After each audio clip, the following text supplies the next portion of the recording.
If you had to name the leading reasons people choose to end their lives through euthanasia and physician-assisted suicide, what would you guess? Intolerable pain? Terminal illness? No. Try loneliness, disability, and the ability to live independently. In Oregon, for example, where physician-assisted suicide has been legalized since 1997, almost 90% of those who end their lives in this way do so because of the loss of autonomy. Is it any wonder, then, that every major national disability organization, along with the American Medical Association and World Medical Association, consistently oppose physician-assisted suicide? The lives of those suffering from depression, disabilities, poverty, sickness, and terminal illness are put directly at risk by physician-assisted suicide. Sold as death with dignity, physician-assisted suicide delivers nothing of the kind.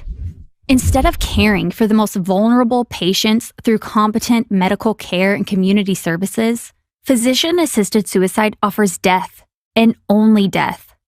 Vulnerable people who should be helped, cared for, and loved instead feel pressured to resort to suicide based on the false promise that it will ease the burden of their loved ones and society as a whole. And once a society accepts and normalizes this deadly practice, it isn't long before the so-called right to die becomes a duty to die.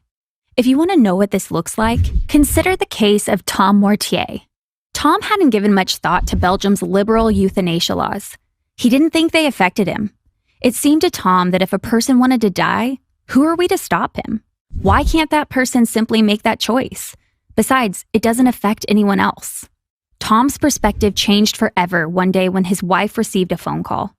The caller was from a hospital, letting her know that they needed to take care of Tom's mother's affairs since she had been euthanized.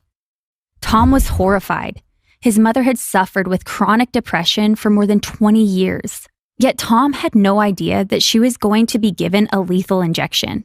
Neither the oncologist who administered the injection nor the hospital informed him that euthanasia had been offered to his mother. With the help of ADF International, Tom filed an application with the European Court of Human Rights, challenging the government for failing to protect the life of his mother. Tragically, what happened to Tom and his mother isn't confined to Belgium, where at least 6 people are killed by euthanasia every day, including children for whom there is no minimum age limit. In the US, it took 20 years for the first 4 states to legalize physician-assisted suicide, a practice nearly synonymous with euthanasia. But since 2015, 6 more states, plus Washington, D.C., have joined them, and efforts to roll back protections for vulnerable lives continue to move forward in other states. As the march to legalize physician-assisted suicide has gained ground, some doctors, like Dr. Rachel DeSanto, have pushed back. Faced with a Vermont state law that would force her to, at the very least, refer patients for physician-assisted suicide, Dr. DeSanto worked with Alliance Defending Freedom to file a lawsuit that protected her rights of conscience and her patients' lives. Weaponizing state power to bully healers into violating their conscience not only flouts the Hippocratic Oath, it tramples key constitutional freedoms as well. No one should ever feel so alone, afraid, or abandoned that they ask a doctor to end their lives for them. True compassion means always caring for the sick, the elderly, and the suffering. But physician-assisted suicide can only deliver premature death. This counterfeit compassion robs victims, their families, and medical professionals of dignity and life itself.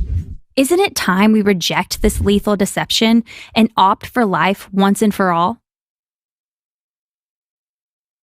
To find out more about the effort to protect vulnerable lives, visit www.adflegal.org/physician-assisted-suicide.